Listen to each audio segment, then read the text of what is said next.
Friends, welcome to ShareTech. This is Raj, and today I want to talk to you about President Biden and his ambitious Moonshot efforts to end cancer and what it could potentially mean for the genomic companies that we have in our watch list. Let's get started.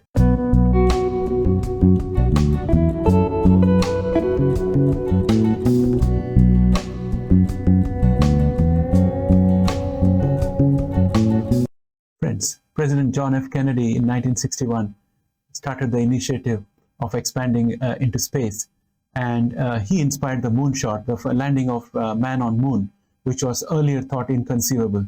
Today I want to talk to you about President Biden and his ambitious Moonshot effort to end cancer.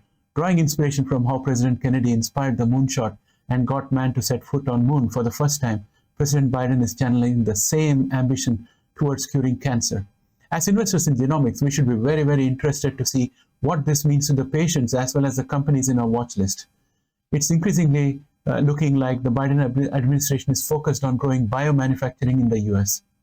On Wednesday, the White House held a summit on biotech and biomanufacturing, revealing what it will spend to boost these efforts. The National Economic Council disclosed that the administration has been focused on a modern industrial strategy by placing public funds in efforts that invest in infrastructure and secure supply chains.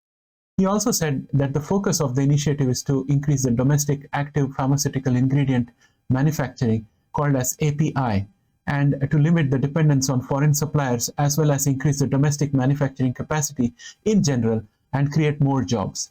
Further, the administration will invest over $2 billion into biotech and biomanufacturing efforts, with $1 billion specifically going to manufacturing infrastructure in the US, provided by the Department of Defense. The funds will go towards both private and public initiatives to expand manufacturing capacity, as well as supply chain boosting efforts. Around $200 million will also be geared towards cybersecurity for these facilities.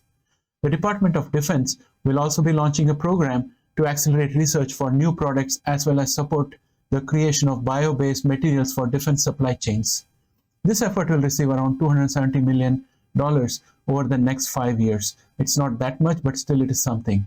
Health and Human Services also received $40 million to expand domestic API, antibiotic manufacturing, and the production of materials related to medications and pandemic response. Now, here comes the two paragraphs from the communication that are of particular interest to us. However, more details may come later. So let us look at the first one. The first paragraph says that, according to HHS, further initiatives stemming from the executive order include the development of FDA research programs for more advanced technologies and supporting the development of Advanced Manufacturing Innovation Hub at the FDA. This would also mean that Advanced Manufacturing Innovation Hub would provide support to genomic companies and genomic startups which are working in the area of CRISPR as well as base editing and so on. Second paragraph that I was very interested in is that the support will also go to the development of the FDA Center for Advancement of Manufacturing Pharmaceuticals and Biopharmaceuticals to create more science and regulatory policies. HHS will also continue funding several programs related to gene and cell therapy manufacturing. While the government is putting more focus on biomanufacturing, it's already been investing in US-based manufacturing. Last month, BARDA granted $11 million to CDMO Grand River Aseptic Manufacturing to boost the domestic production of a vaccine for monkeypox amidst a wide range of grants being distributed. Last week, the Department of Commerce also gave over $52 million in grants to boost API manufacturing in Central Virginia. We're transforming the way medicines are made using advanced continuous manufacturing processes. And it's all happening right here in Virginia's Gateway region. Having all of the different companies here, the API manufacturer, the technology development, and the fill and finish is a very unique model. This region is evolving into an epicenter for reinventing how drugs are produced in the 21st century. Until COVID hit, I don't think anybody was really aware of where our drugs were coming from.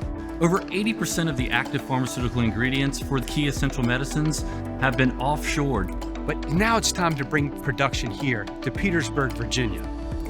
We're going to re-secure those jobs, those medicines, that manufacturing footprint right here in the United States of America. And the partnership that has happened between AMPAC, Flow, Medicines for All, and Civica is something that we would like to duplicate. If you're in any part of the pharmaceutical business, the Gateway region, centered right here in Petersburg, Virginia, could be a place for you. In the next weeks, we should see more information on the details of this executive order that may be of interest to us. This can give a positive boost to the genomics sector, especially if the details were to disclose any additional tax incentives or subsidies for companies manufacturing CAR-T therapies or other innovative genomic therapies to cure various types of cancers.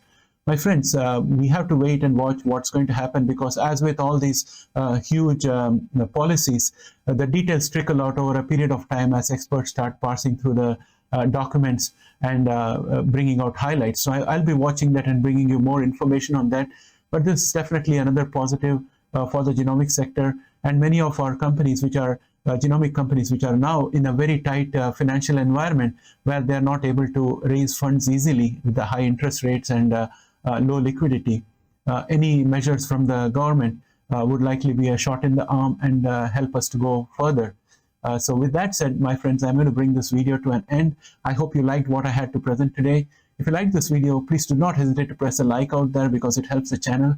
And my friends, I'm going to request you once again, if you're not yet subscribed, please subscribe and help us grow this channel. We have reached around 639 subscribers. Our target is 1,000. Your help is most appreciated. Thanks and have a great day. Bye for now.